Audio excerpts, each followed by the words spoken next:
रहस्यमयी ताजमहल का रहस्य बहुत समय पहले की बात है। अभिनंदनगढ़ नाम का एक विशाल राज्य था। वहां के राजा वीरेंद्र सिंह अपनी बहादुरी और न्यायप्रियता के लिए प्रसिद्ध थे।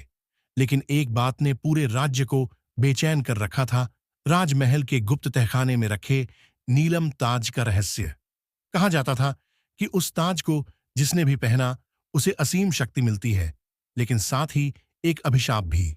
ताज के रहस्य को खोलने वाला कभी चैन की नींद नहीं सो सकता। पहला मोड़। एक रात महल के पहरेदारों ने देखा कि तहखाने का भारी दरवाजा हल्का सा खुला हुआ है। राजा को खबर मिली। राजा तुरंत तलवार उठाकर अपने विश्वस्त मंत्री और सैनिकों के साथ तहखाने में पहुंचे। अंदर अंधेरा था। दीवारों पर पुराने शिलालेख खुदे हुए थे और बीच में एक सुनहरी पेटी पड़ी थी। लेकिन अजीब बात यह थी कि पेटी का ताला टूटा हुआ था और ताज गायब था। दूसरा मोड़। अगली सुबह राजमहल में अफवाह फैल गई कि ताज चोरी हो गया है। लेकिन राजा के कानों तक एक और विचित्र खबर पहुंची।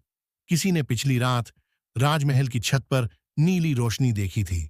लोग फुसफुसाने लगे कि ताज की आत्मा जाग चुकी है। तीसरा मोड़। राजा ने चुपके से अपने सबसे करीबी योद्धा अर्जुन को ताज ढूंढने का आदेश दिया। अर्जुन ने जांच शुरू की और उसे तहखाने की दीवार पर लिखा एक अजीब वाक्य मिला। जो ताज का मालिक बनना चाहेगा उसे अपनी सबसे बड़ी सच्चाई कुर्बान करनी होगी। अर्जुन सोच में पड़ गया कि आखिर सच्चाई का मतलब क्या है और यह किसने लिखा था। चरम रहस्य। 3 दिन बाद राजमहल में भव्य सभा रखी गई। सबकी निगाहें राजा पर थीं। तभी अचानक राजा वीरेंद्र सिंह ने अपने सिर से मुकुट उतारा और बोला, जिस ताज की तुम सब तलाश कर रहे हो वह यही है। सब चौंक गए। राजा ने बताया कि उसने खुद ताज को छुपाया था क्योंकि उसे डर था कि यह शक्ति किसी गलत हाथ में न चली जाए।